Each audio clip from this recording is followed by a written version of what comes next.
Welcome, dear friends. Welcome to this channel. Welcome to this webinar. I welcome you all here, and most importantly, welcome to my house. My name is Anthony. I'm a trans channeler of several different reptilian groups, including Theta Tauri reptilians from the Taurus constellation and Kalask race from the Draconis constellation. And in tonight's episode of this webinar, I desire to bring forward some guests who I proudly call friends and colleagues, who I had a pleasure to stand with them on many stages of many different trade shows and expos, learning, listening, hearing, co-creating, and sharing our information, our wisdom, and everything that we've learned over the years. But before I bring in some of these guests, the topic of this webinar is, I believe, in my personal perspective, the most important subject when it comes to spirituality in general. And that is the topic of a soul. What is a soul? What is energy? What is consciousness? There's a joke I often make, but it's sort of true. I say, I don't trust speakers and I don't trust individuals that use soul, energy, and consciousness continuously without educating or be able to explain and educate in fine details what is a soul, what is consciousness, and what is energy. And when it comes to today's world, when it comes to this instability that we see in today's world, we see so much fear. We see so much division, so much instability from financial industry, also to real estate industry, but also military, wars, genocides, conflicts, racism, variety of different corruption and things that are within our world that are not helping us evolve, that are not helping us ascend, that are not helping us grow outward. We're too divided. One of the things that I've learned over the years from channeling, I guess I could say unchanneled beings, powerful reptilian groups and draconian groups, is they're so united, perfectly united in one unbreakable pod or bond or unbreakable unity. And most extraterrestrial groups are the same. So why is it that human beings are not united?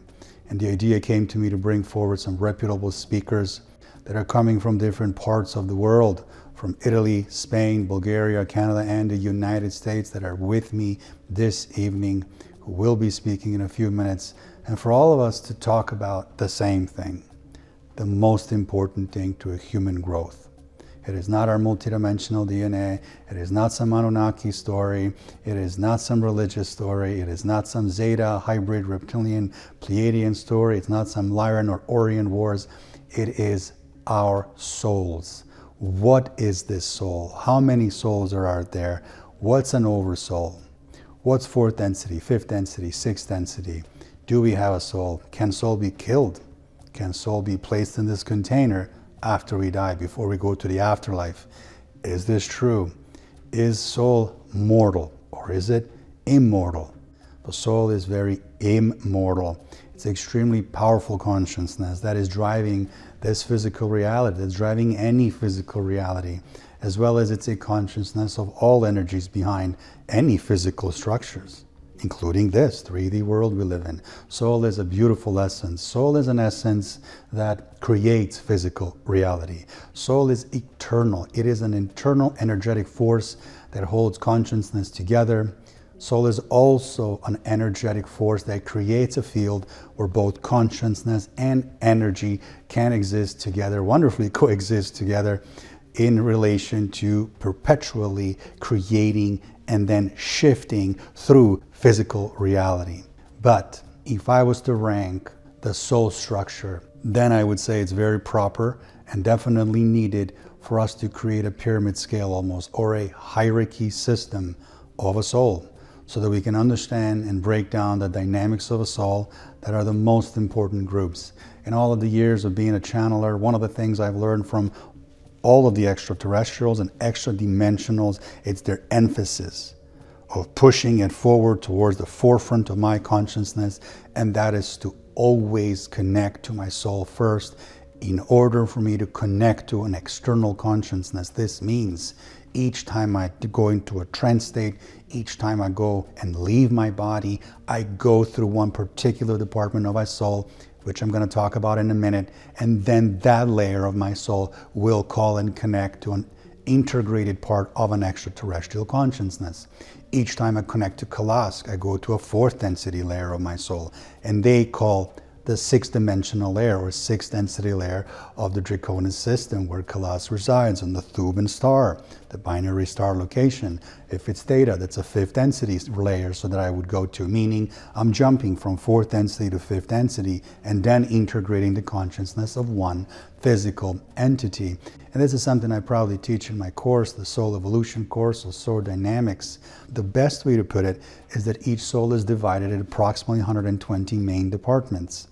That soul, 120 main department, this group, this umbrella, is then divided in two groups: lower soul or lower self or lower fractal consciousness versus higher self, higher soul, higher fractal consciousness. Approximately 14 to 17% of the entirety of a soul sits inside of my human body, in all of our multidimensional bodies, in all of our hybrid bodies. We're hybridized to a different degree, some more, some less, but approximately 14 to 17% sits inside of our own bodies at all times. The rest sits in higher dimensional layers: fourth density layer, fifth density layer, and sixth density layer. And above that is the oversoul, which is 144,000 souls that belongs into one oversoul. 144,000 term only stands for one thing: oversouls. So in tonight's webinar, without any further delays, I wish to bring forward a dear friend of mine that I would personally say he's a family friend, someone that's a fascinating channeler, but also a teacher, educator, safe to say a world traveler from Japan to Spain to the United States to the UK, someone that proudly channels several different groups, from reptilian hybrid group from Capella, entity named Treb, to a Denibian, a wonderful and benevolent Deneb being that is a sixth density being whose name is Ardrif. And tonight, this individual that I am bringing forward is Rob Gauthier. Enjoy.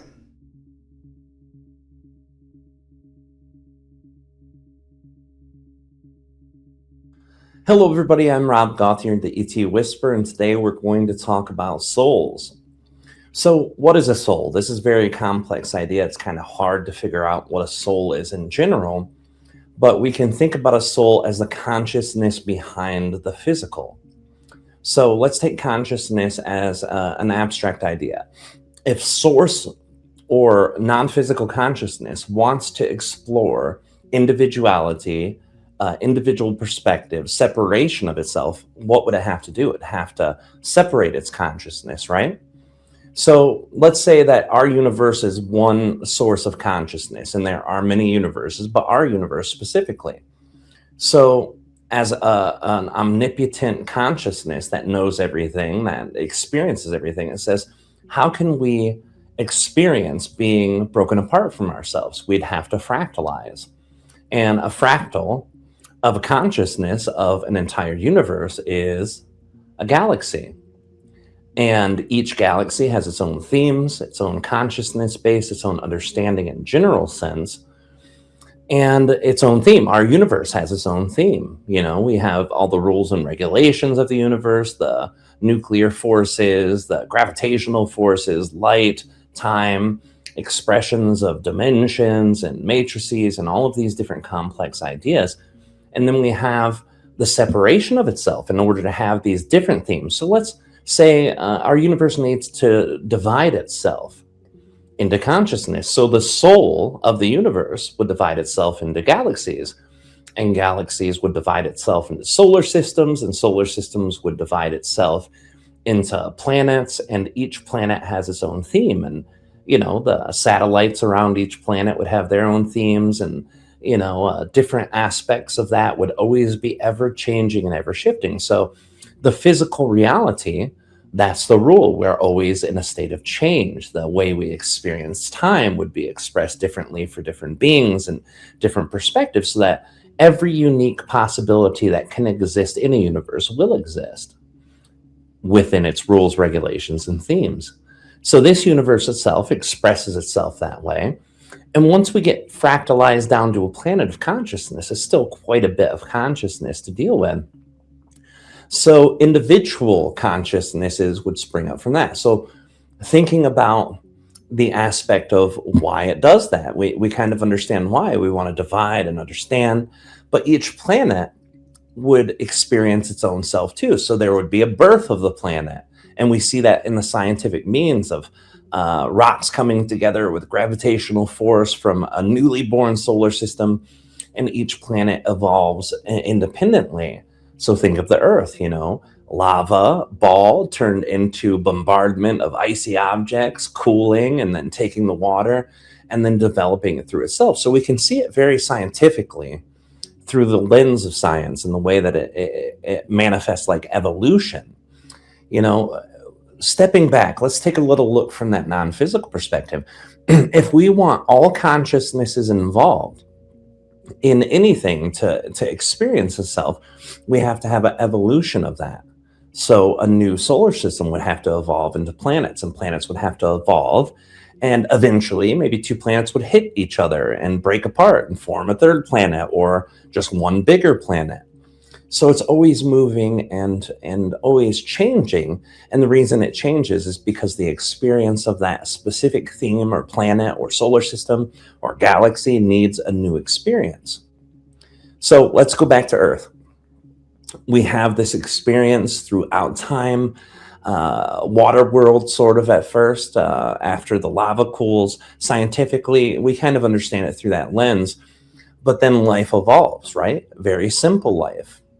So we look through a dimensional layer or a density layer, and density and dimension are different because densities involve an actual development of a soul, like an evolution of the soul. And physically, dimensions exist as different ways to experience that. So through the density, what has to develop first? The elements are first density, and that's what creates the building blocks of reality. Simple life to complex life, that's second density. We're going into single-celled amoebas, and then they grow and evolve into different types of beings. And evolution is this long period and process where these little individual things that needed very simple experiences of being born and died, they were able to do that, and then 2 cells and then 10 cells, and it experienced the evolution through itself changing. So the souls would live one life and die and then go back in and live a different life from a different perspective, a different part of the world, a different type of protoplasmic or whatever it is. And those souls would evolve. And then the need to have new experiences drives the physical evolution of that soul. Eventually, you have plant life. You have small little animal life. And that develops. And then it goes to the next level, which is a third density, which is complex life. This is what human life is. This is what we've experienced from our whole evolution. And a soul needing that experience and growth would go into these different aspects of our Earth and the different types of things that happen on Earth. We see in our history, if scientists are correct, and we know that they're wrong just as much as they're right sometimes, that we had these big extinction events that happen on Earth. Those souls were living in those bodies as a dinosaur or as a Permian era lizard or something like that. And then they all die out. Their souls had evolved enough through that experience and said, yeah, we don't need this anymore. So the next level of evolution came to the Earth. So, the channeling that I've done has described a lot of different types of incarnation cycles, starting with the Conquis, which were the first aquatic race on Earth. And then came the Lumerians, which were like a very tall psychic type of being. And then Lumanians, Atlanteans, Earth reptilians, and then humans. So there's like a progression of different types of third density entities. And because a planet can live longer than a race, all the souls that joined Earth at the very beginning said, I want to try these different types of life. Lumanian was very short. They died in like third density. Lumerians, they went all the way to sixth density. They evolved all the way through their entire form of evolution. And now we're into human part of our evolution, and that's called an incarnation cycle. We choose to have our souls inhabit the bodies, to have the experiences, and through that lens of what a soul needs to experience so that it has the diversity of all possible experiences per planet, per solar system, per galaxy, our soul goes into that incarnation cycle for the ever-expanding loops of energy. So as a human cycle, we're going in a third to fourth density, and we're growing into this new type of human. This is why the chaos has happened on the earth in the last few decades. A lot of changes and shifts, technology, our insight, our understanding about ourselves, our governments, our systems. That's part of the incarnation cycle. And then we have the body itself, the physical incarnated vessel of a soul. Now let's talk about that a little bit. In the body, as a human, third density, we're running with lower levels of consciousness. So like the being I channel Art, if he's a sixth density being, he inhabits 90% of his soul is anchored in his body. The other 10% is the higher self. But as humans, we have much smaller. So maybe we have 15% of our soul in our body. The rest is called our higher self. So let's look at that from the smallest fractal of consciousness in our body to the larger. We have the higher self, and then it goes into an oversoul. And this is the way souls evolve here on Earth. We have this one incarnation, and the soul that's not in the body as our higher self. The next level up is our oversoul. The oversoul is where millions, billions, or trillions of different incarnations happen.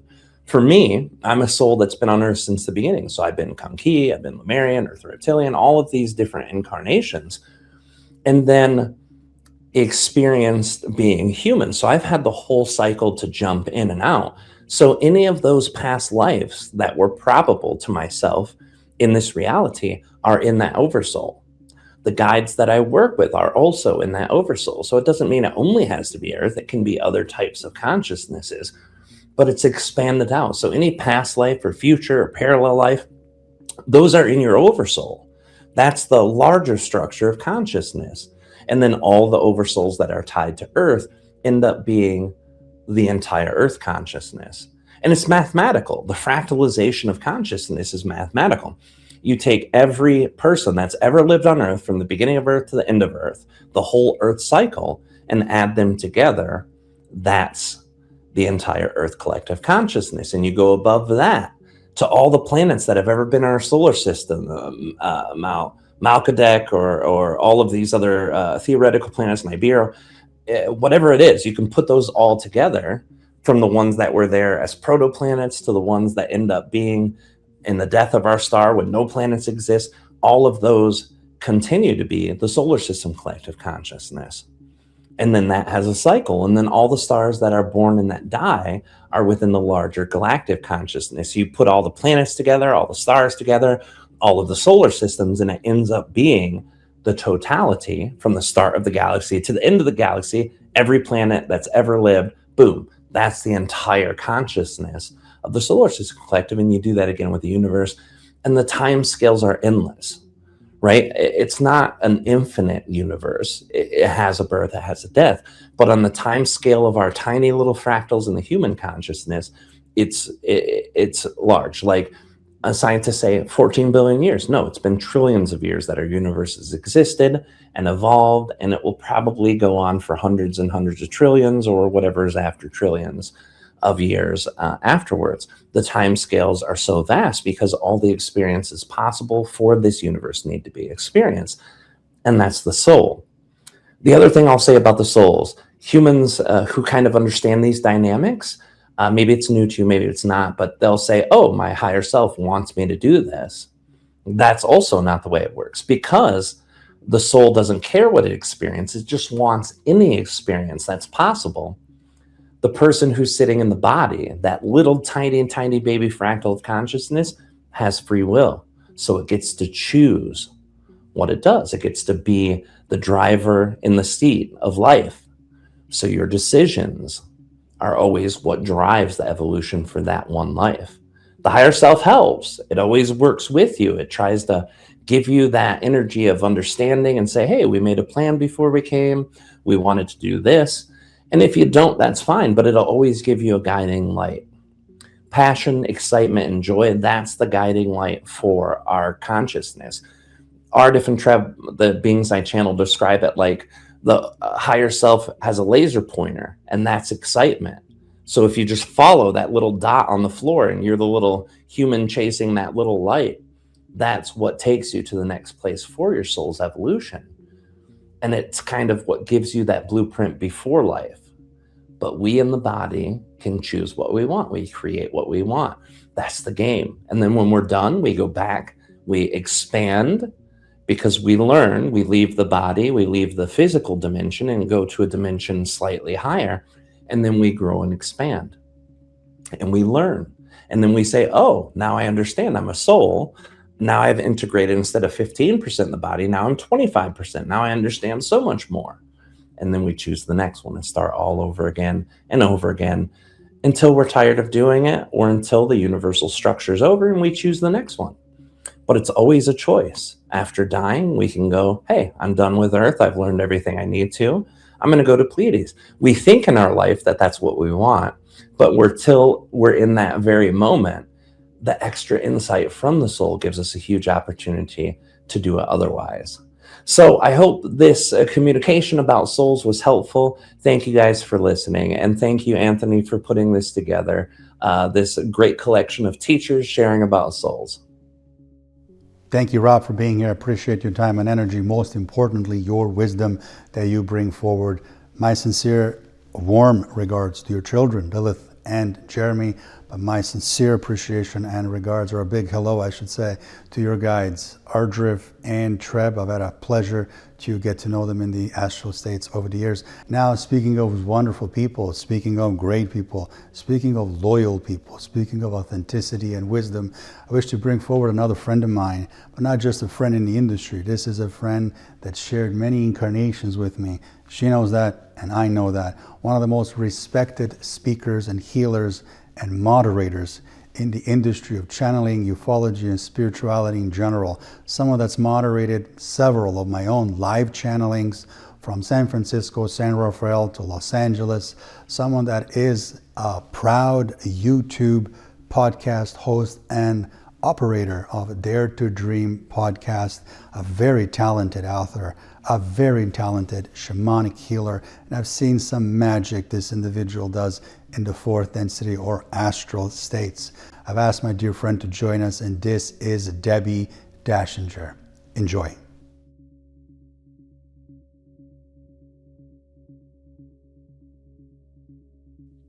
Debbi Dachinger and my amazing friend Anthony asked a very profound question to me, which was, what is a soul?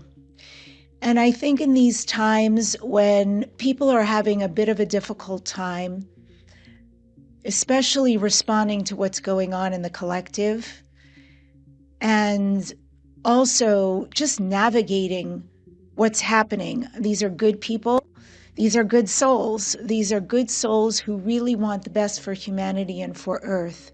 So I think it's really important to remember what a soul is, what our soul is, and the mission that our soul brought us here for in this particular lifetime, in this incarnation.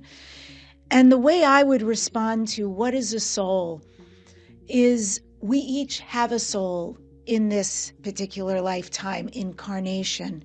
However, we have many aspects of our souls that are out there. So there is one oversoul that is who we truly are.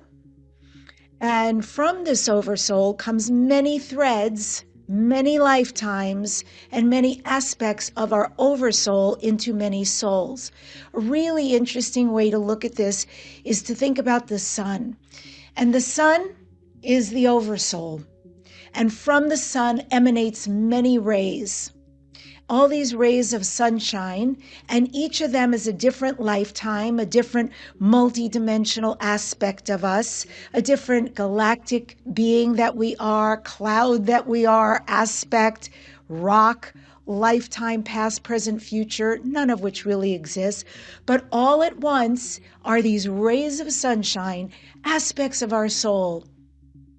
And I think it's so important right now to honor our soul, our authenticity, our sovereignty, our mission, our path, who we came here to be, the kind of song we came to sing out loud. There are so many reasons why we have interesting sayings in this culture, such as feeding your soul. And this is a very important time to feed our soul. What makes us light up? Where our talents and our proclivities and our strengths lie. Also, the saying, all is well with my soul. What needs to happen in your space in order for all to be well with your soul? And so we are here to sing our soul's song out loud, to do our soul's dance in this lifetime, to enact in this time what it is we came here to do. And also to have a great deal of fun and to enjoy ourselves, because we're in this incredible tactile world of touching and feeling and tasting and sensing and experiencing, and to do all of that. It's a beautiful world. I think despite the illusion of what's crumbling right now, it's an amazing time to be alive, an amazing time to express ourselves. And so we are the soul. Never dim the light of your soul. Never let anybody call into question who your soul is.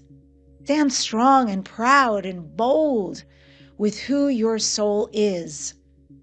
There's this great story about a woman who spent her whole life believing that she was just a single drop of water. And as a single drop of water, she was very fragile, very temporary. And she feared evaporation. She feared storms. And she feared disappearing. And then one day, she fell into the ocean, and this was a calamity. She fell into the ocean, and at first she absolutely panicked as a small drop that she thought she was. I'm gone, she cried. This must be the end of me. But then something extraordinary happened. All of a sudden, for the first time, she could feel the currents of whales moving beneath her. And then she felt the moonlight pulling the tides across continents in the ocean. And she felt these ancient rivers, and she felt rainstorms and glaciers. She felt tears, and she felt birth, moving, all of it through her. And then a quiet voice whispered, my dear, you are never only the drop. You are always the ocean, experiencing itself for the first time. For just a little while, even though you are the ocean, you got to experience yourself for just a little while. And so maybe the soul is not something we have. Maybe the soul is what we truly are before the world gives us a name. That is the soul. Thank you, Debbie, for being here. I appreciate you and your time and your wisdom and your lyran beings you work with. Speaking of Debbies, I wish to bring forward another Debbi. And in this case, this individual is an expert and a really great educator, a humble educator, but a wise educator when it comes to Akashic records or the Akash records, also on Lemuria and on Atlantis. Most importantly, this lady is known across the entire industry for her large levels of knowledge when it comes to galactic wars, galactic history, from Orion Wars to Lyra Wars. This individual is a dear friend of mine, and I am proud to have her here this evening. And I've shared the stages and expos with her, and I've heard her speak, and the level of respect and also the level of wisdom that she brings forward is absolutely incredible. Without further delays, I bring forward a friend and a great tutor and an educator, Debbi Solaris. Enjoy.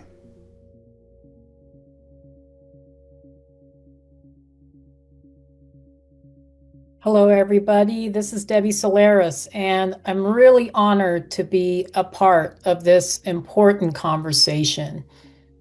Right now, many people in both the spiritual community and the mainstream world are really feeling overwhelmed by uncertainty. There are wars, political tensions, economic instability, environmental concerns, and constant streams of alarming information coming through social media every single day. And while I do believe it's important to stay informed and aware of what's happening in the world, I also believe that there's something equally important that often gets overlooked. How do we remain spiritually grounded and emotionally centered while moving through these very intense times?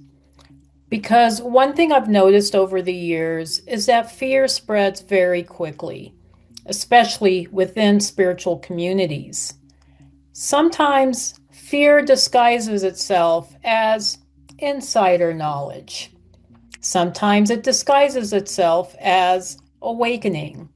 And sometimes it disguises itself as urgency. And while there are certainly real challenges happening on our planet right now, we also have to be careful not to become energetically consumed by fear narratives. One of the biggest lessons I've learned through my work in the Akashic Records is that fear lowers discernment. When people are constantly overwhelmed, overstimulated, anxious, or emotionally dysregulated, it becomes much harder to hear the voice of their own intuition. Fear pushes people into survival consciousness. And survival consciousness often creates black and white thinking, such as everything is collapsing, humanity is doomed, there's no hope, we're running out of time. But higher consciousness doesn't emerge through panic. Higher consciousness emerges through presence, awareness, compassion, and grounded inner connection. Now, this doesn't mean ignoring difficult realities or pretending everything is perfect. Spirituality should never become escapism or denial. But there's a difference between awareness and obsession. And there's also a difference between being informed and becoming emotionally consumed. And I think many people right now are unintentionally exhausting themselves by constantly immersing their nervous systems in fear-based content. Some individuals spend hours every day watching catastrophic predictions, conspiracy theories, conflict updates, and emotionally charged narratives. And after a while, the body and the energy field begins to absorb that constant state of alarm. Eventually, fear becomes normalized. And when fear becomes chronic, it weakens our ability to think clearly, feel clearly, and intuit clearly. One of the things I often remind my students and clients is that spiritual people are not immune to manipulation. In fact, highly empathic people can sometimes become even more vulnerable to fear-based messaging because they feel everything so deeply.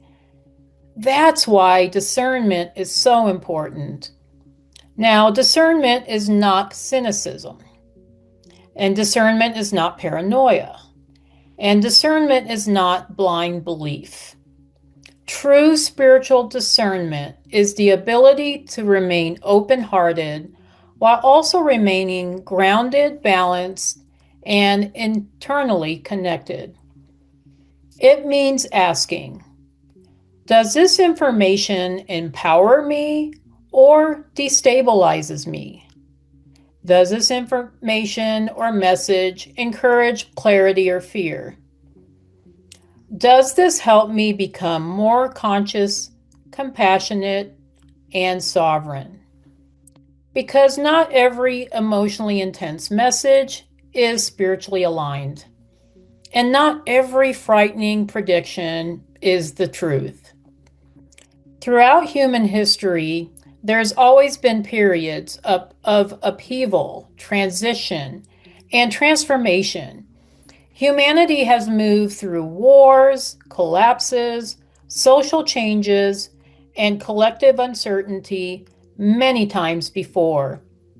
But alongside these challenges, there's also been resilience, creativity, compassion, awakening, and human connection. I personally believe we are living through a period of profound transformation right now, but transformation does not require us to live in constant fear. In many ways, I think this period is asking humanity to mature spiritually, to move away from reaction and towards conscious response, to stop giving our power away to external chaos, and also to begin strengthening our inner stability. So, how do we stay grounded during uncertain times? For me personally, one of the most important things is learning to regulate our exposure to fear-based media. You do not need to be consuming every alarming headline or every catastrophic prediction in order to be spiritually awake. Sometimes the most spiritually healthy thing you can do is step away from the noise and reconnect with your own energy, such as spending time in nature. Connect with supportive people, meditate, pray, journal, create art, move your body, rest your nervous system, and perhaps more importantly, reconnect with the present moment. Because fear often pulls people into catastrophic futures that haven't even happened yet. But your power exists here, now, in this moment. Another important practice is energetic sovereignty. Not every thought, emotion, fear, or collective panic actually belongs to you. Empathic people especially need to learn how to distinguish between their own inner knowing and the emotional static of the collective field. And that's why grounding, boundaries, psychic protection, and self-awareness are becoming more important than ever. At the end of the day, I truly believe humanity needs more calm, conscious, heart-centered people right now. Not more panic, not more division, not more emotional contagion. The world needs people who can remain compassionate without becoming consumed, aware without becoming fearful, and spiritually connected without disconnecting from reality. That, to me, is real spiritual maturity. So, if you've been feeling overwhelmed lately, I just want to remind you, you're allowed to step away from fear. You're allowed to protect your peace. You are allowed to stay informed without becoming consumed. And you are allowed to trust your own inner guidance. Thank you so much for listening, and a special thank you for Anthony for bringing us all together for this very meaningful conversation. Many blessings, and take care. Goodbye. Thank you, Debbi, for being with us this evening. I appreciate your time and energy and wisdom you bring forward. My regards to you and the Lyran beings you work with. And now, speaking of benevolence, speaking of warmth, speaking of kindness, speaking of authenticity, I wish to bring forward a lovely lady, a talented author, a talented teacher and an educator, a talented channeler, and both of us have channeled at the same time in the same place at the same expos before, a talented shamanic practitioner and an educator for shamanic practices and shamanic wisdom, and also a retreat creator. This individual is known for creating several different types of fascinating and exciting retreats from UK, Scotland, Ireland, Sedona, but also across Latin America, Mount Shasta. She can always be seen in Mount Shasta and creates incredible gatherings of spiritual people, bright minds who desire to grow and experience authentic wisdom. I'm referring to a Dr. and a Reverend Judi Weaver. Enjoy.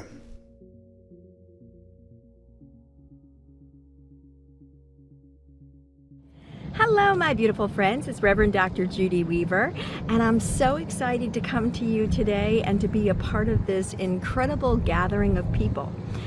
So, I'm a trans-channel medium, shamanic practitioner, crystal light healer, and I've been working over 3 decades in this field. But the thing is, the world is going crazy. There's so many things that are happening in the world, and there's so many things that we feel like we have absolutely no control of. And our soul becomes really exhausted and overwhelmed within the process. And so I was so excited that Anthony's pulling this together, because it's what can we do? I think that that's where we all are looking at right now. There's so many things that are happening external to us that we have absolutely no control over, such as this plane going over by and the boat that's going by and the crashing of the waves that are around me. And that's it. There's always going to be things that are going by and around you. Truly, the only thing that you can control and manage is you. Your emotions, your thoughts, but more especially, your reactions to whatever else is happening in your life and around you and nearby you. So I wanted to go ahead and to drop into trance today, and I do believe that the higher self resonance is coming in, and also the Galactic Council of Light. So please go ahead and close your eyes and feel into this beautiful energy of love and light. Shoo, shoo, shoo.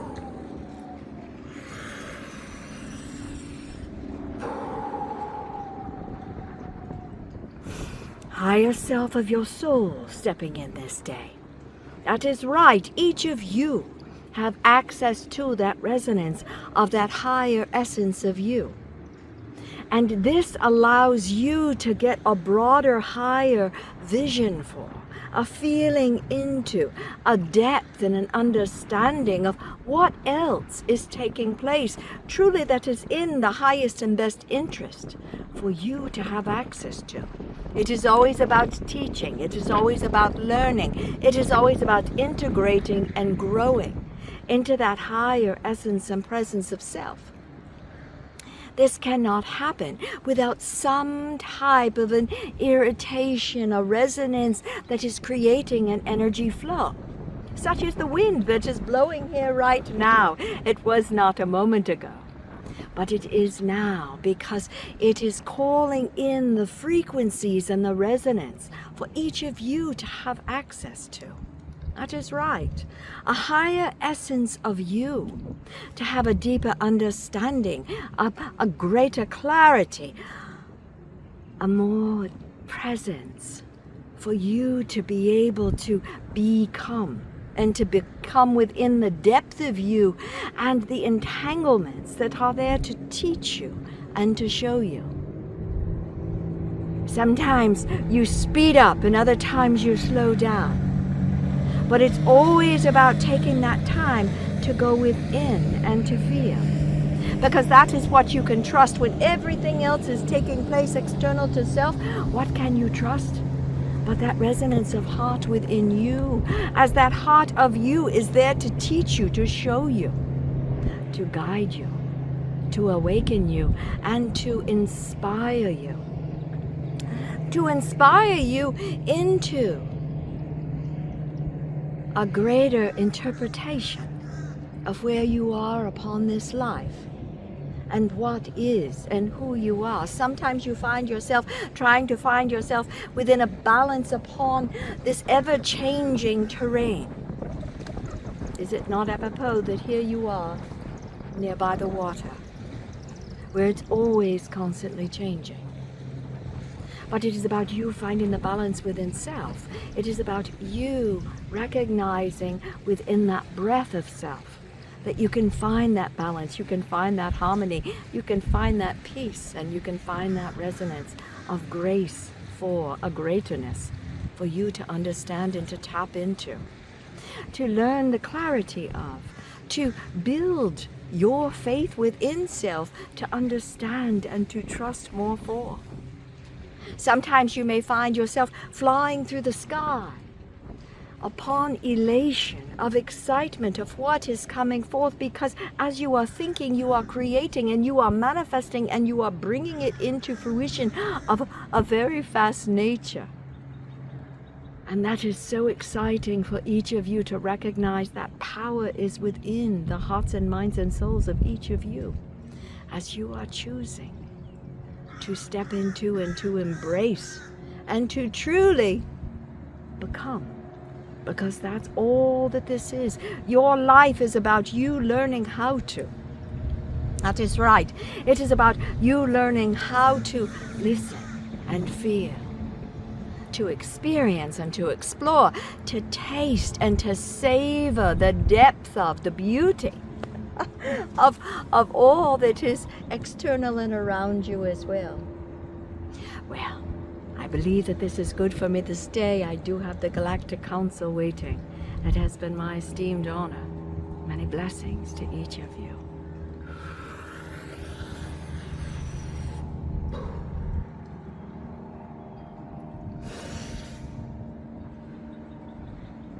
The Galactic Council of Light here. Good day to each of you. You are asking about the resonance of soul, and what a beautiful question that is that you are asking about. It is about the soul within the self and the soul's continuation outside of self, because you are not only included within just the resonance thereof, this physical body. That essence of you, the creation of you, is working with so many particles outside of you.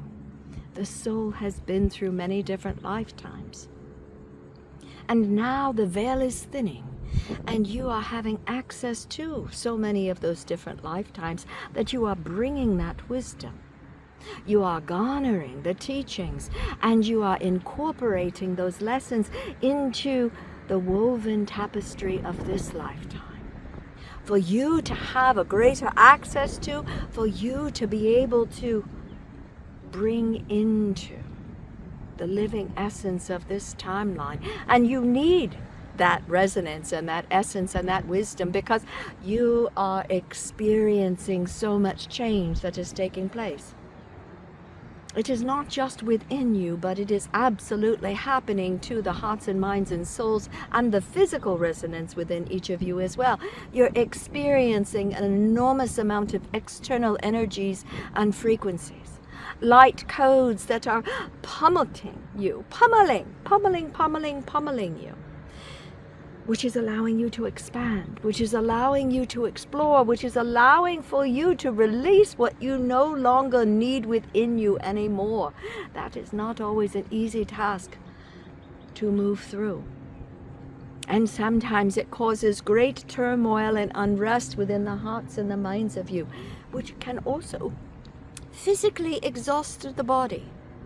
So therefore, be patient with yourself. Allow yourself and the cells within yourself to go through this transformative time, finding peace. What brings you joy? What are the moments that do bring you joy? And to take the time to step into those moments of joy, to celebrate the love that is all around you, that everyone has access to, but very few truly open their hearts to receive all of that love too. They are quick to give, but it is much more difficult to trust and to allow yourself to receive. This is where you are now, each of you, on the breadth and on the forefront of teaching all how to receive. It comes from living within that heart space. It comes from exchanging that energy. It comes from each of you recognizing the full beauty of the souls that are around you as you telepathically move into their energies and you resonate with their hearts. You can see their intentions. You see the truth. You feel it. You know it. Trust it. And it will allow you to grow stronger through it. This truly is such a beautiful time of peace and of excitement because of all that is transpiring and transforming, that is being created within the hearts and the minds and the souls of each of you. You are a seeker, as you have found this recording right now. And within that essence and presence, receive this love energy that is truly coming to you. I'd like to wish each of you a beautiful and blessed day, and allow yourselves to truly step into the majesty and the wholeness that is there awaiting each of you. Many blessings, my dear precious, precious ones. Many blessings to all of you.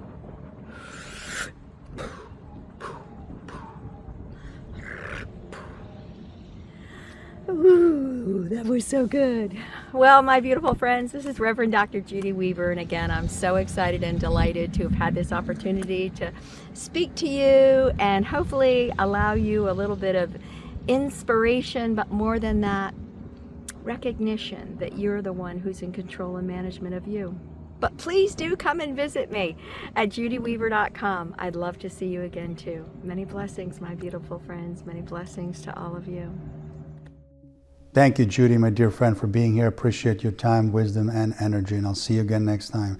Now I wish to bring forward a lovely lady out of Europe, originally from Italy, operates out of Spain, travels actually, so she doesn't really have a permanent base. She is all over the place. She's extremely popular, extremely knowledgeable, a very fun and exciting individual. I've gotten to know over the years. We've been at the same expos and same trade shows. We have the same friends, or as we say, we have the same colleagues. This is an individual who's a multidimensional channel, and she teaches vast amount of subjects that has to do with the star language and the star language frequency. She understands Atlantis and Lemuria and those aspects of our own ancient history. She's someone that actively creates retreats from Mexico, such as the one in November coming up in Tulum, Mexico, but also retreats across Bali. And my own clients, channeling clients, and my own clients in relation to courses that I offer have gotten to her retreats, and I've seen those incredible pictures. I'm referring to a wonderful lady, a redhead that we all know, Althea Avanzo. Enjoy.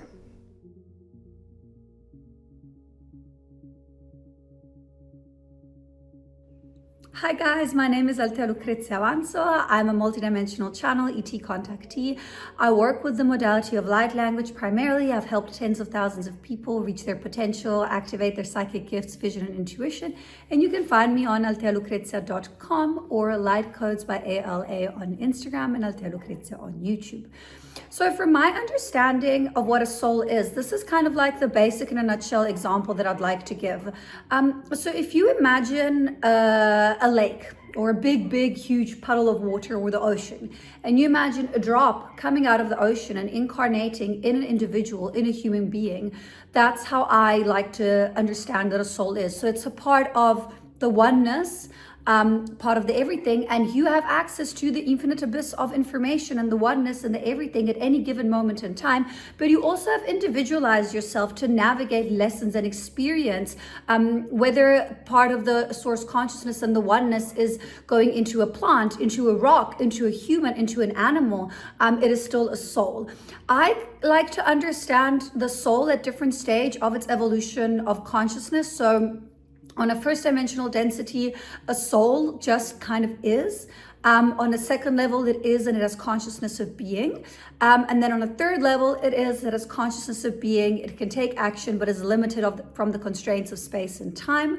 When you have your fourth dimensional density soul and experience, something is that has consciousness of being, is limited only by space and not by time. So within your 4D, time is kind of fluid and you can manifest instantly. In your 5D, the soul has no limitation of space and time. Time and space are both fluid. And then in your 6th dimensional density and up, it's where you would find your accumulation of souls. So kind of like your Christ consciousness. So what happens is a lot of souls kind of like merge back together to become closer to source again. So basically, if you think about the evolution of consciousness of a soul, soul, when it just is, the way I understand it is it spends eons and eons and eons as an elemental. So it starts from being like air or water or fire, and then slowly as it gathers experience through that, it will start to incarnate into experiences that are a little bit more solidified. So it would maybe be a rock, and then it would become something that is technically a little bit more alive, which would be like maybe a strand of grass, and then maybe into like a flower, and then a plant, and then a big tree, and then it would start with your animals, and then eventually your humans. So how I understand is that souls can be really evolved. They can evolve past 5th, 6th, 7th, 8th, 9th dimensional density, but then they choose to come back to Earth. So what happens is you are present within 3rd dimensional density existence in your body, but your soul is actually more evolved. And this is what a lot of us who are here now at this moment in time are. We very evolved souls who have chosen to come back and still have to learn some lessons within this 3D experience, but we're not necessarily 3rd dimensional density souls. So there's a few kind of like practical examples that I want to explain. Yeah, and this is also why we call humans and starseeds who have incarnated here old souls, because the soul has been around for long and has evolved past 3rd dimensional density existence, but has chosen to come back here into like this 3D, which is now overlapping with the 4D as we are evolving, to assist the ascension and awakening of the planet. There is something also that I like to understand as the twin union with source consciousness of the soul. What does this mean? This happens when anyone, I mean, it can be an energy worker, practitioner, or even just a person. Generally, it has to do with practitioners and people who, assist healing on a collective level. Your heart chakra opens up to a certain degree and extent where your core structure of the soul in your heart merges back in with source consciousness or part of it, and then you start operating from this space of unconditional love. So it's not about you anymore. It's not about you as an individualized soul. It's about the mission. It's about the collective. The collective comes first. The individuality almost takes a step backward, and that is where we're going. We're going into this ascension as an individual, but back into kind of like a collective source consciousness and a oneness, but maintaining some certain of level of individuality. So the way I understand how the soul evolves, as I explained, it is, and it's these elementals. And then when it first came through the 3rd dimensional density on Earth, it actually was in almost a hive mind unit. And then it started separating and individualizing and learning the lessons, which is the phase where we're in now. And after the soul has learned and individualized and sat through these lessons, it is now ready to work again collectively in a union, but from a more individualized space. So not from a hive mind concept, basically. And then, yeah, so I'm going to give 2 examples that I had from a visual perspective of how I have seen souls within the astral realm and the 3D and the 4D, sorry. So this one night I was doing some astral work, and then I was transported into this almost like assembly room where there were thousands and thousands and thousands of souls. And the way the souls looked to me were 2 big flames. So a big white infinite flame of light as a head, and another big infinite flame of light as a body, with like another big flame of light with the heart center. And it almost like looked like kind of etheric. And there were thousands of souls all lined up at an assembly. And then this was part of my own experience, and this is why I'm sharing it. Someone came in and called 2 souls for a specific mission, and me and another one stepped up and out, and I was shown that was the moment that I chose to navigate specific codes and vibrational frequency through Earth and through humanity and to come down here. So I was shown the moment that I chose to come back to Earth and incarnate within this reality from a soul's perspective, in this kind of like space where the souls, I think, chill and stay in between lifetimes. That's how I understand it. And that's what it looked like to me. And then I had another experience where I saw the soul of the father of someone that I know. And it was very interesting because we were in the same space at the time, and we were both doing energy work and healing. And I said to him, "Oh, like I saw your father," and it appeared in exactly the same way. And his father was still alive, is still alive. And the soul, I saw it exactly in that way. So it was like a like a smaller flame as the head, infinite white light, and kind of like another flame at the bottom, and kind of like a heart as well. So this is a visual representation that I've had of the souls. Again, souls to me are infinite beings of light. They are immortal. Once, you know, the lessons are complete, again, they can choose whether to go back to source consciousness. Sometimes souls actually take a break from incarnating. They go into these spaces where they just kind of like be and exist. Sometimes they choose to come back as animals and as pets, because it's like, oh my God, being human has been so hard and difficult. Let me come back and be an animal and be a pet. It doesn't mean that the soul is de-evolving. It's just choosing to be in that way. But you do have on a contrary process within the polarity, souls that choose kind of like to degrade and de-evolve, which would be your souls that choose kind of like low vibrational frequency paths, things like hate, anger, fear, resentment, or, you know, you come and you decide to, you know, kill people and create anger and create, you know, disruption, and that almost takes the soul into a degrading and a de-evolution of it. So yeah, then there are beings and souls that choose to stay static for a long amount of time. Like some souls get stuck within third dimensional density and reality and re-evolving in that. So I think we're at a point right now with humanity that we will be able to choose. So it is my understanding that we're not stuck in an inverted Metatronic grid. I think that's very old news. I know some people out there believe that we're stuck and we're slaves. No, I don't think that. I think humanity will be able to choose. I think once we leave this physical body, we'll be able to choose whether we want to come back or not. But just know that if as a soul you need to navigate through karmic lessons, they will still present itself. You can also go and do them on other planets. You don't necessarily have to come back here on Earth. I do think we have a certain level of freedom once we choose to reincarnate and come back. So for me, I know I chose to come here. I move through cycles. I have maybe 500 to 1,000 years as a soul that I do here. Then I'll go off and do another 500, 600 on another planet. Then maybe on another one, I'll learn the wisdom, do the lessons, and then come back here, sort of thing. So now I'm here, and I know I will keep coming back here for a while because I'm choosing to. I know it already in this lifetime. But if I want to, I can actually choose to leave or take a break and go in these spaces where the souls kind of like take a break from the evolutionary process. So yeah, this is my take on souls. I hope you guys enjoyed my talk, and yeah, I look forward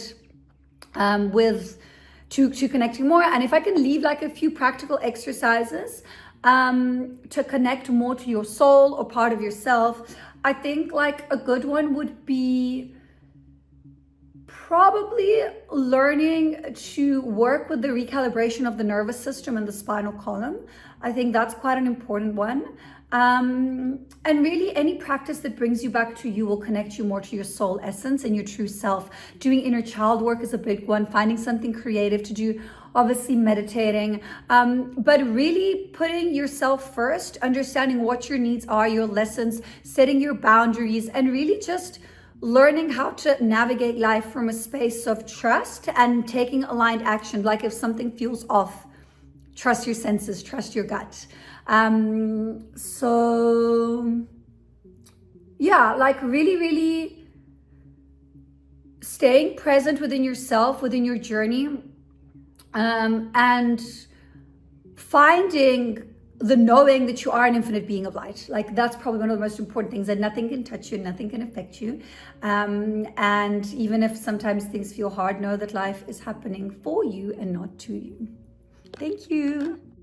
Thank you, Althea, for being with us this evening. My regards to you and your team and your family and your guides that you work with. I'll see you again across Europe or United States at one of these expos. And speaking of Europe, I wish to bring back an individual. And I say back because this individual and myself already had a fascinating conversation, a wonderful online co-creation during one of the conversations we had 3 years ago on my podcast called Canadian Awareness Podcast, filmed in Toronto, Ontario, Canada. He's a shamanic teacher, practitioner, probably, I would say, one of the experts in the shamanic practices, who is an Italian shaman.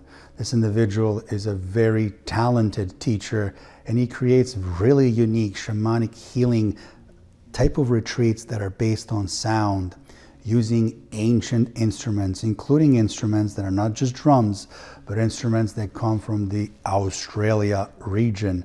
This is someone that operates across Italy, someone that operates in Dubai, in the United Emirates, and in fact, 3 years in a row, when I attended Dubai for channeling and live channeling and seminars, some of the beings or some of the people that came to my classes knew very well of this individual, spoke so highly of him. I appreciate his intellect. I appreciate his willingness to empower human beings. And this individual is Gian Carlo. Thank you, Gian Carlo, for being with us this evening. I present to you this wonderful shamanic teacher. Enjoy.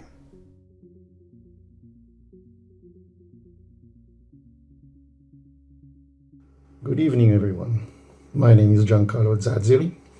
I am a spiritual teacher, and within me there is in part Arcturian in my genetical code, from which I receive my knowledge and my wisdom, and also encoded within me there is the Theta Taurian race, which is part of the, let's say, the warrior caste of the Star Brothers.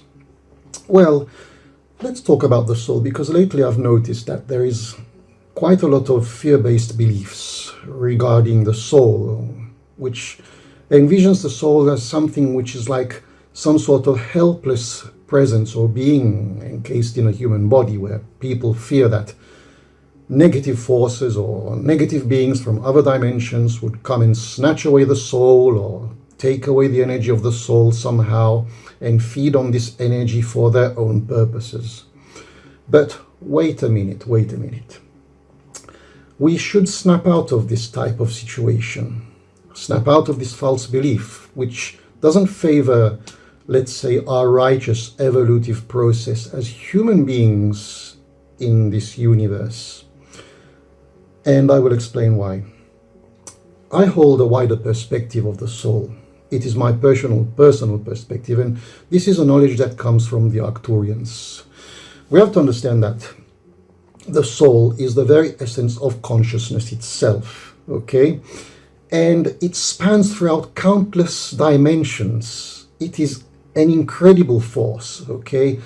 And it is the mysterious foundational substance that the spirit uses to experience existence on every single imaginable and unimaginable scale, from the infinitely great to the infinitely small on all dimensional levels, okay?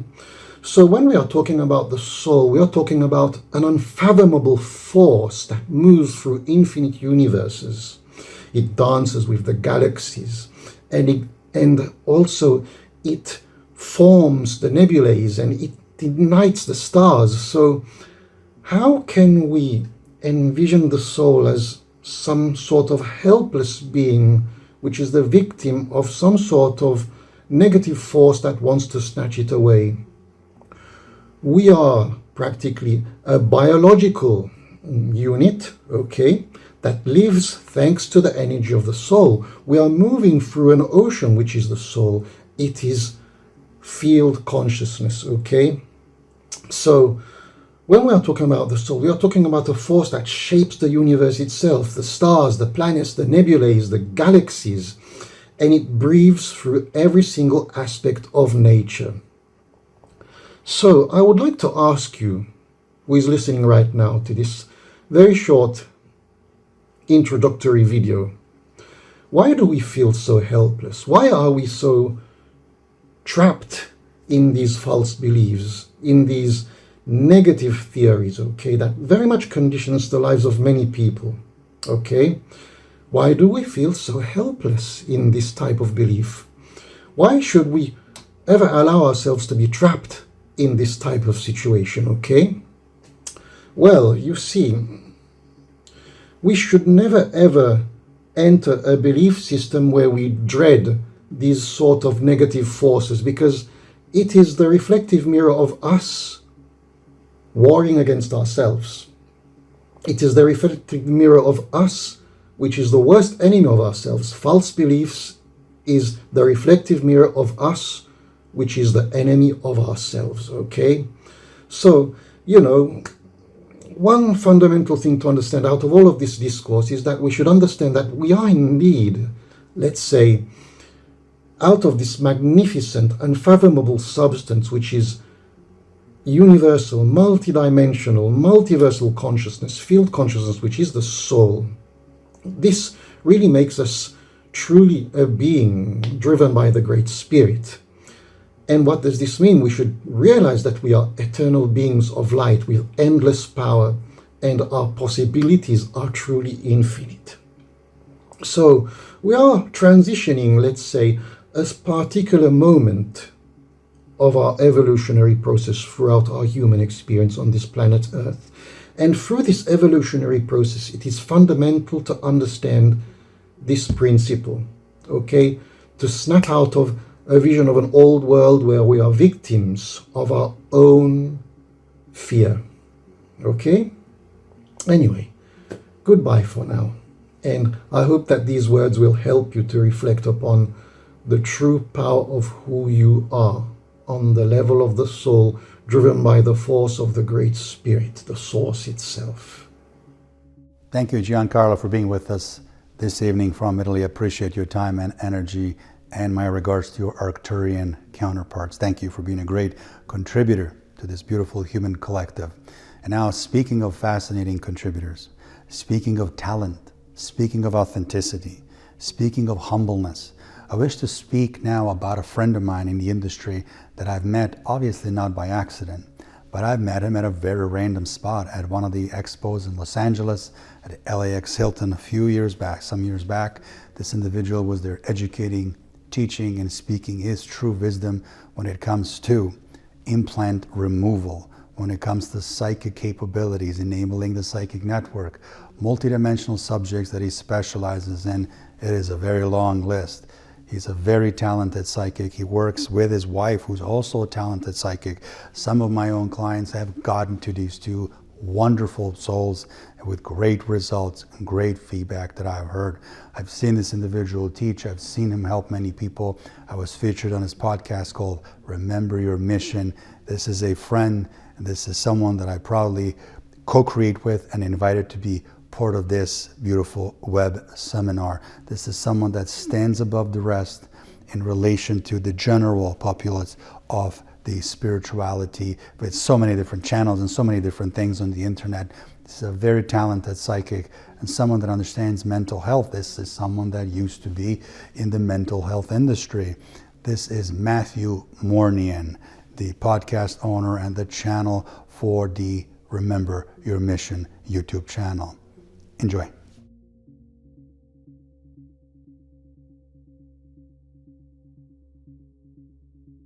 I want to start out by thanking Anthony for inviting us to be a part of this project. For those of you guys that may find this recording, my name is Matthew Mournian. At this stage of the journey in the year 2026, I believe I would be best labeled as professional psychic, possibly professional psychic medium, energetic practitioner. There's probably a whole list of fanciful names that we can add on to that. To put it simply, my primary mission at this stage of the journey here on Earth is discerning what we would call truth via the unseen, hidden realms of spirit that connect with, collide with us, that we live in contact with on a daily basis. And most importantly, I would say, in helping people discern and understand their own method through which they can learn to connect with spirit via the development of what we might call our own psychic abilities, intuitive abilities, whatever label you want to add to it, has been my sole path for the past 9 years, and it has been the greatest honor of my life. And so, having said that, our mission here today is to speak upon the nature of the soul, which is a fun thing and also a difficult thing from some perspectives, because how does one define or sort of label or quantify, such a nebulous, non-physical thing as the soul? But, everyone tries in their own way. And so I'll start out by saying, what is the soul? Through my understanding, we could call it the eternal essence of self, the undying aspects of who and what we truly are that exist beyond many planes, other than this, through many bodies, through many different realms. It is the truest essence of self that I think, many of us strive to become closer with during this lifetime. Some of us, deny the existence of it. Some of us, may sell the soul, as it were, as, a common term that gets thrown around today. And so, we'll just speak upon that for a few minutes. Through the work that I do, it is common that people will come to me with questions about the nature of the soul. And, aside from our understanding that it is the eternal undying aspect of self, I think people in this day and age, as we go through this awakening journey, long to be closer to the true essence of who and what we truly are. I think we long to be more authentic and, to live lives with true knowledge of self. And I think, for those that choose to connect maybe with the deeper layers of the soul, as it were, one of I think the most direct method through that is through meditation. I mean, straight up, just going into silence on a daily basis, allowing the mind to run its course, giving yourself time away from technology, enough time, for the mind to run its course, as we said, and for that still small voice that exists within each of us to be heard on a deeper level. I think within that still small voice comes the voice of the soul, the undying essence of the truest self. And, for some people, it's a thing that can be reached quite easily. And for others, it can take many, many years. And I think that we as a race right now come into this awakening journey very, very wounded in a number of ways. I think we come in seeking new levels of power. We come in seeking new levels of knowledge.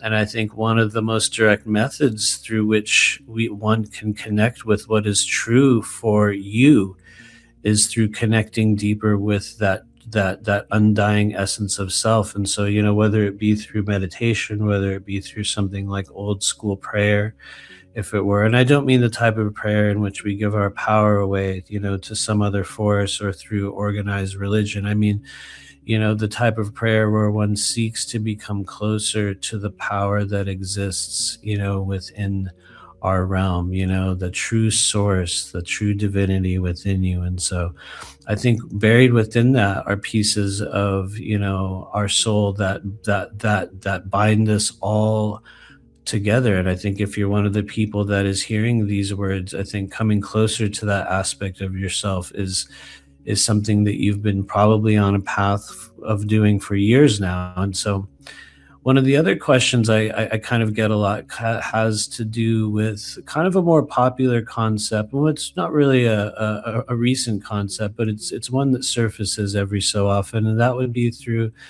the idea of the selling of one's soul or the loss of one's soul, or some of us have even heard the term soul swapping or soul stealing, or there's a whole bunch of fanciful terminology that gets created by our soul group around such things. And while I don't claim to hold the keys to absolute truth on that, I can speak to what I have observed in doing the work that I do. And that is, number one, I would say, while it is very possible for us to make agreements in this life that give away our energy and our sovereignty to higher or lower dimensional beings, the soul as the undying pieces of self continues to exist far beyond this life cycle. And it is something that does come back to us. It is something that, while it can be hijacked, while it can be at times drawn from, while it can be,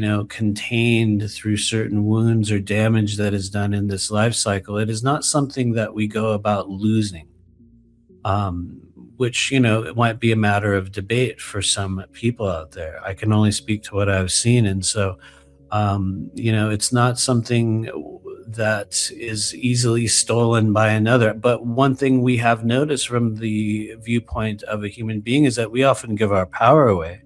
We often give our sovereignty away. And I think there are stages where we confuse the two for that being, the truest essence of self. And I think it's kind of one of the stages that we go through as a species that is going through a collective awakening, is we come to new stages of understanding of these pieces of ourself, and with that can come a lot of confusion. And so despite what others may tell you, no, I do not believe the soul is stolen. It cannot be sold. We can certainly give our power away, though, and we've seen the types of effects that has on some of us in this life. It is also, I think, comes with it a path of great advancement, and it might sound like a gross oversimplification, but one of the most direct paths of advancing the soul is through the process of incarnation. Incarnating as a physical being, which, congratulations, everyone is partaking in that process in this now moment. So you are literally living in the path of soul strengthening, soul betterment. And I think, when that becomes a conscious act is usually the stage where we seek to strengthen our discernment, to strengthen our sovereignty, to take our power back away from, the powers that be or were on planet Earth, and begin to develop knowledge of self. So I think just the mere discussion of the nature of the soul is a very important thing to have right now, and I know that it will continue far beyond this moment. But just as a bit of commentary for those of you out there that may find this, it is the truest essence of who and what we are, that undying piece of yourself that exists beyond all worlds and all timelines, known or unknown. And so we'll leave it there for the time being. My name is Matthew. You can find me at rememberyourmission.com on all platforms. Just look for Remember Your Mission. This is the only work I do, and it's a great honor to share this information and this message with you today. Thank you. Thank you, Matthew, for being with us this evening. I appreciate your time and energy, and my warm regards to not just the beings you work with, but also your lovely wife. Thank you for what you do. And now, speaking of lovely individuals, I wish to bring another friend of mine, a friend not just in the industry, but a friend outside of the industry, a lovely, talented lady, a multidimensional teacher and an educator, a healer, someone that understands energy, someone that understands extraterrestrial consciousness, and someone who's a multidimensional coach, guide, educator, but also a very talented life coach, someone that works with energy and intuitiveness, someone who I've gotten to know over the years, but also I've gotten to engage in some very deep subjects with her. And this person certainly understands not just reptilian energy I work with, but humanoid energy, souls, consciousness, how souls evolve, what are dimensions and densities. And I'm very, very proud to bring her forward. And this is Serene Grace. Enjoy.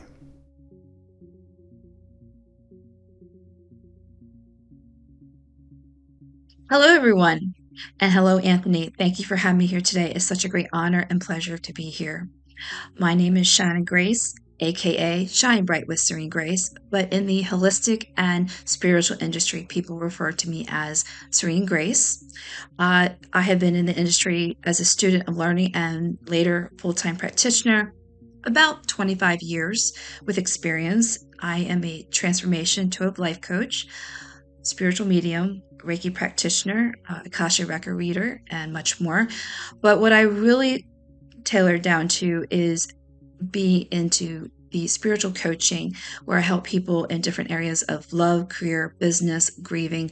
But most importantly, one of my specialties is empowerment, where I help people rediscover their confidence, work through their traumas, their fears, and come back to their higher self to know who they are, how to liberate, to live the life they want to be, and know what freedom is. However, coming today, I was asked to speak on my perspective of what is a soul? Do we have souls? And I know a lot of people have different definitions of what is a soul? What are we made of? Who are we? And I just think with my experience is that we all have souls. I think being a soul is made up of many different vibrations and frequencies with a higher intelligence. And I think, again, on the earth plane, there's many different labels as humans that we refer to.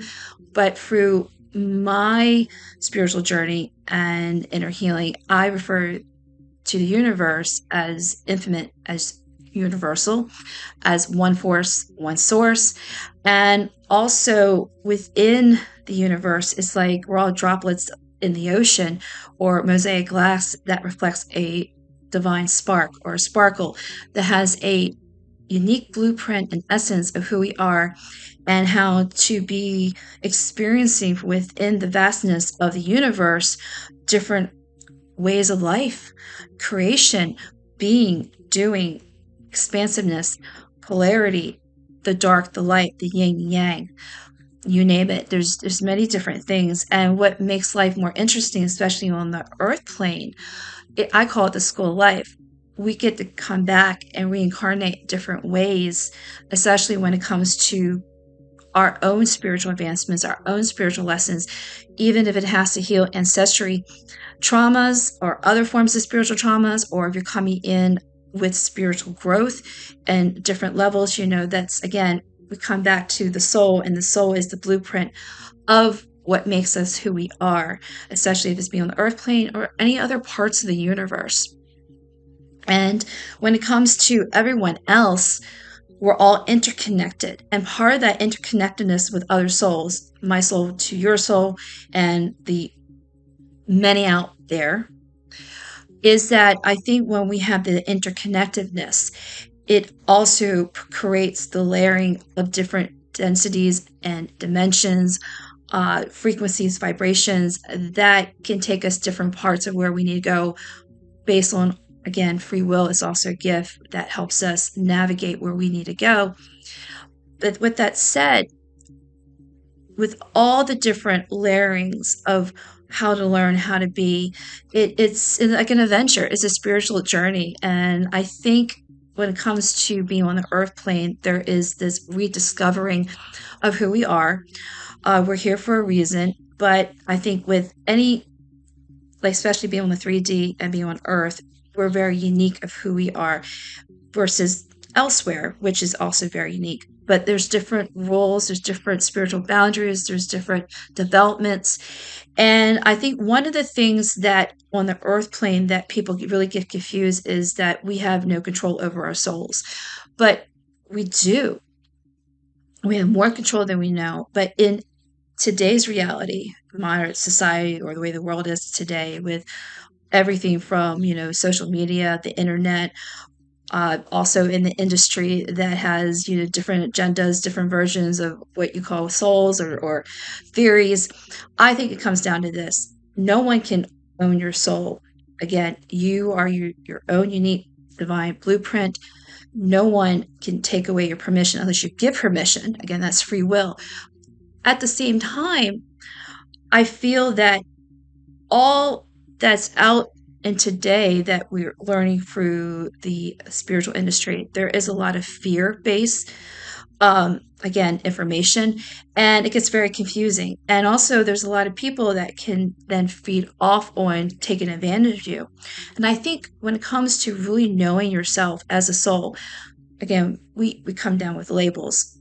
In humanity, we love labels, but that's how we relate to one another. When it comes to your soul, you can call yourself, the higher self. And with that said, with the higher self, that really is like your own, again, divine spark.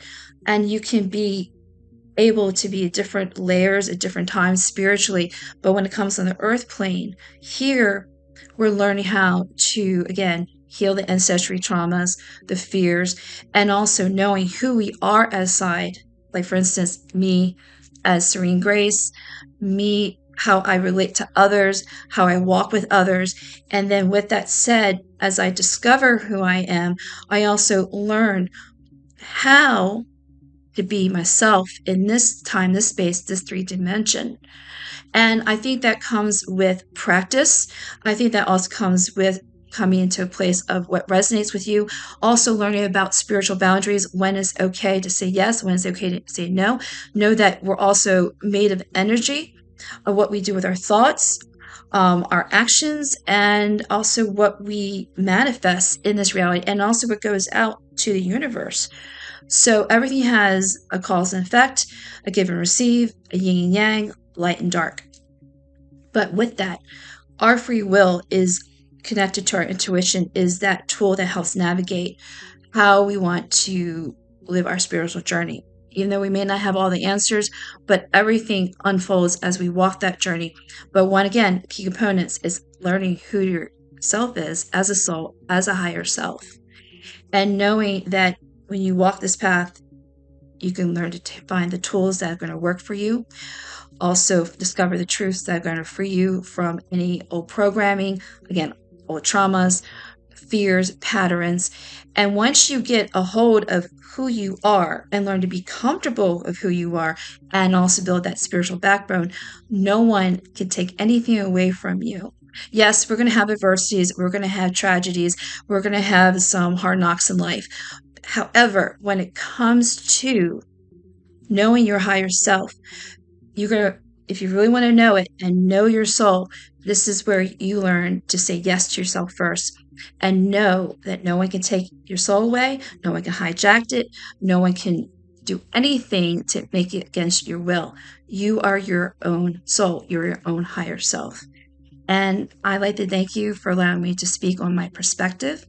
And I send a lot of wonderful blessings to everyone with honor and strength. And thank you very much for having me here, and have a wonderful day. Thank you, Serene, for being with us this evening. I appreciate your time and energy and your life information, energy information, consciousness information, and also, too, soul information. My regards to you and your team and the beings that you work with. Keep shining that bright light. And as you say, shining bright with serene grace.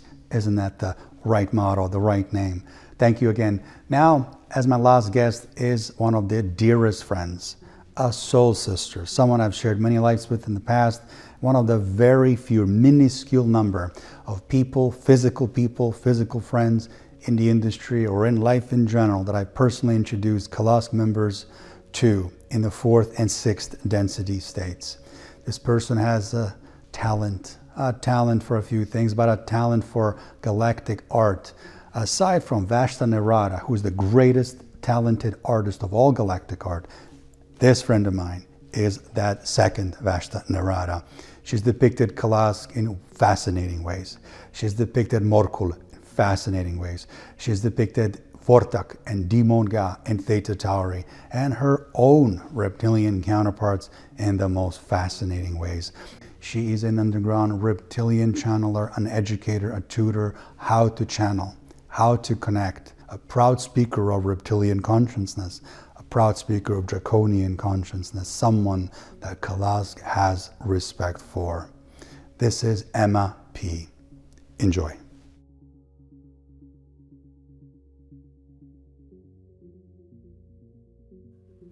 Hello everyone, my name is Emanuela, and it's truly a privilege to be with all of you here tonight and to share into a space that has been built with so much conviction, passion, and heart by a professional channeler whom I deeply respect and admire, as well as a dear friend of mine, Anthony. It was in fact Anthony who both challenged and educated me on the very topic of discussion that we are addressing tonight, a topic that is very dear and near to my heart, about the very nature of us, our core essence, our soul. To understand what a soul is, we have to wrestle with concepts such as infinity and immortality, density and dimension. And although those are understood by us intellectually, they still present a challenge to be fully grasped, mostly because of the linear time perspective that we as a species naturally hold and experience. Now, our consciousness doesn't operate or evolve on a unilateral, one-directional, linear sequence of events. It is a continuum. The blueprint and architecture of the soul is as much part of the fabric of reality itself as the building blocks of creation. It is timeless, endless, embodying both energy and consciousness. It moves through the vastness of space, changing form, mutable, ever transforming, ever evolving, ever expanding. Is there a hierarchy to the soul construct? Yes, it is an intricately layered construct. It consists of 120 main substrates. The ones leading up to the fourth density layer, the ones that sit just below it, are entirely vested in our human experience. Some of those we would refer to as subtle bodies, or as our etheric, emotional, mental bodies. The fourth density itself is a much more layered structure that is much like a network that operates inside a larger cooperative field of energy and consciousness. It houses a multitude of domains and departments and is primarily oriented towards the evolution of the heart center, as well as the development of our psychic abilities and of the overall energetic calibration of our manifested expressions here in the physical. The way that I imagine the fourth density is much like I imagine neurons in the brain firing and lighting up certain sectors, dispersing information, traveling from one synaptic relay to another at extraordinary rapid rates. The fifth density, as we refer to it, the higher self, and our archetypal identity is an integrated intelligence and an immaculate, perfect replica of our physical exterior. It facilitates interaction with higher density beings, such as our galactic guides, but not excluded to, of course, and is a gateway to channeled states of higher consciousness. We are experienced very deeply, intimately by our fifth density, even as they operate from a much higher vantage point and therefore realm of existence. Now, the sixth density is a unified layer, encompassing both love and wisdom. Its primary function is the coordination of the entirety of the reincarnation cycle through every iteration that our soul has. I call them the architect of our templated experience, but in truth, they see us as much the architect of our lives as we them.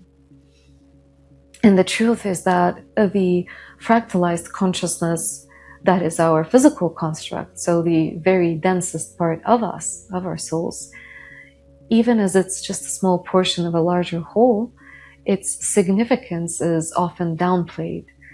It is so much more than just a vessel through which life maintains and sustains itself.